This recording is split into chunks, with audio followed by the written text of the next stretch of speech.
Wilgerboom in Potchefstroom uit 'n Bekkersdal Marathon deur Herman Charles Bosman. Die moeilikheid, het Adnodee gesê, om die jongste nuus van die oorlog oor die draadloos te kry, is dat Klaas Smit en sy boeremusiekorkes reg daarna die Nooi van Potchefstroom begin speel. Verstaan nou, dis nie dat ek nie van die liedjie hou nie. Ons het toe almal gesê dat dit nie was asof ons ook nie daarvan gehou het nie. Gysbert van Tonder het die wysie begin neurie. Johnny Koen het ingeval deur die woorde saggies te sing. Vertel my neef, vertel my oom, as dit die pad na Potchefstroom. Na ruk het ons almal gesing. Natuurlik nie baie hard nie, want Yuri Stein was bewus van die feit dat sy poskantoor 'n openbare plek was, en enige ongewone soort van optrede daarin het hom lelik laat frons.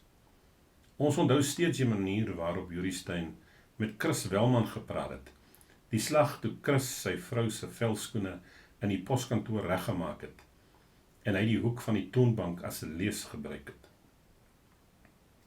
Dis om daardie rede dat ons stemme nie te veel verhef het nie, toe ons die Nooi van Potchefstroom gesing het. Maar dit was 'n aansteeklike deuntjie, en Yuri Stein het later ook so 'n bietjie saamgesing. Natuurlik nie dat hy homself op enige manier te buite gegaan het nie. Hy het op 'n stemmige en waardige manier gesing, wat jou laat voel het dat hy dit nog ver sou bring. Jy het gevoel dat selfs die posmeester-generaal in Pretoria, op 'n geleentheid wanneer 'n lid van die publiek na hom toe kom om oor 'n geregistreerde brief wat verlore geraak het te kla, wel selfs die posmeester-generaal sou nie kon terugsit in sy stoel en die Nooi van Potchefstroom op so 'n verhewe manier gesing het, soos Yuri Stein dit presies op daardie oomblik gedoen het nie. Voordat die singery tot bedaring gekom het, het oupa Bekker gesê dat hy Potchefstroom geken het toe hy maar nog net 'n kind was. Dit was lank gelede, in die ou dae, het oupa Bekker gesê. En die fondasie aan die ander kant van die kerk op Kerkplein het nog glad nie so ver ingesak soos vandag nie. Hy het gesê dat hy kon onthou toe daar vir die eerste keer 'n skeur in die kerk was. Dit was tussen die doppers en die hervormdes, het hy gesê. En dit was nogal 'n ernstige skeuring. En omdat hy nog te jonk was, het hy gedink dat hy te doen gehad met die manier waarop die steenwerk aan die mure naaste aan die pad gedurig weer van bo tot onder gepluister moes word, soos die fondasie aanhoudend gesak het. Ek onthou, toe ek aan my pa daardie deel van die kerk se muur uitgewys het, het oupa Bekker vervat. En ek het my pa gevra of die doppers dit gedoen het. En my pa het gesê, wel, tot by daardie oomblik het hy nog nooit so daaraan gedink nie, maar nietemin sou hy nie te verbaas gewees het as hulle dit nie gedoen het nie. Dis nie dat iemand ooit die doppers daar op die sypaadjie sien kniel het, besig om bakstene met 'n koevoet los te wikkel, het my oupa bygevoeg. Wat hulle ook al gedoen het, was altyd onder die dekmantel van duisternis. Adnodee het toe weer begin praat oor die nuus van die oorlog in Korea, wat hy oor die draadloos gehoor het. Maar omdat daar tussenin oor soveel ander dinge gepraat is, moes hy weer reg van vooraf begin verduidelik. Dis die manier wat die nuus deur Klaas Smit en sy orkes bietjie oordonder word, het Adnodee gesê. Jy luister na wat die aankondiger verduidelik oor watter deel van die land generaal MacArthur nou aan die oorlog voer is, en is moeilik om dit alles te verstaan, want dit lyk vir my dat generaal MacArthur soms selfs nie mooi weet in watter deel van die land hy is nie.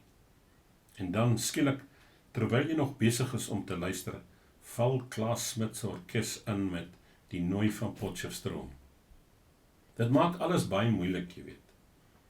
Hulle gee generaal MacArthur glad nie 'n kans nie. Dit lyk of die Nooi van Potchefstroom homselfs erger bedreig as wat die kommuniste besig is om te doen. En die hemele weet, dit lyk erg genoeg. Hierdie keer het ons nie weer begin sing nie. Ons het darm die liedjie deurgesing tot aan sy einde. En selfs Al was dit nie vir Yuri Stein se gevoelente nie, het ons self wel deeglik geweet dat die regte manier om ons in die poskantoor te gedra.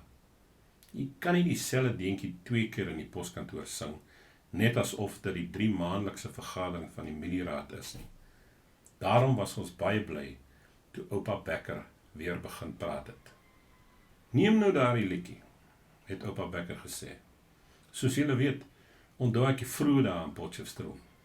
Dis daardie dae van lank gelede waarvan ek praat. Maar ek sou nooit kon dink dat 'n digter eendag sou opdaag en 'n lied oor die plek sou opmaak nie. Natuurlik was Potchefstroom die eerste hoofstad van Transvaal, selfs lang voordat daar eers aan Pretoria gedink was. En daar is 'n ou wilgerboom in Pretoria, waarvan ek nie die mate weet van hoeveel voet dit om die stam is, waar dit in die grond gaan nie.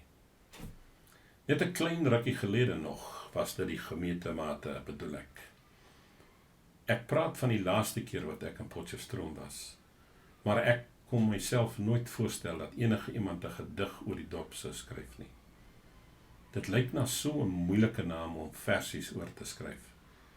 Maar ek veronderstel dis vandag baie anders. Mense is soveel slimmer, dink ek. Oupa Bekker kon baie langer so aangegaan het.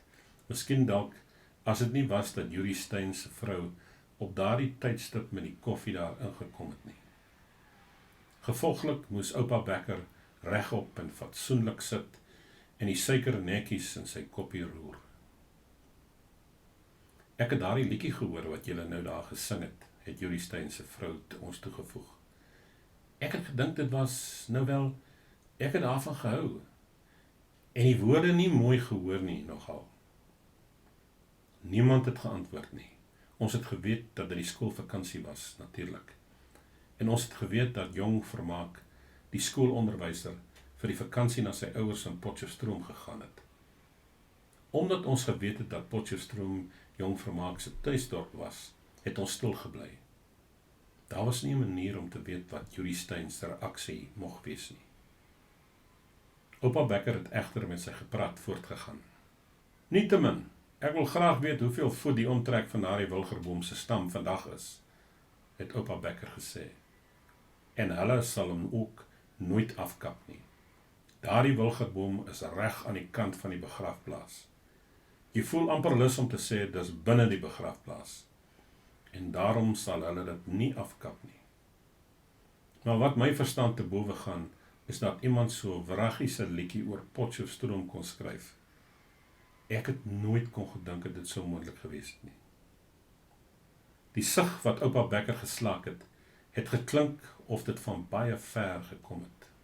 Van ergens af wat baie verder weg was as die rusbank waarop hy gesit het. Toe het ons verstaan waarom die wilgerboom in Potchefstroom so baie vir hom beteken het. Gevolglik het Gysbert van Tonder weer met die refrein van die lied aan die sing gegaan.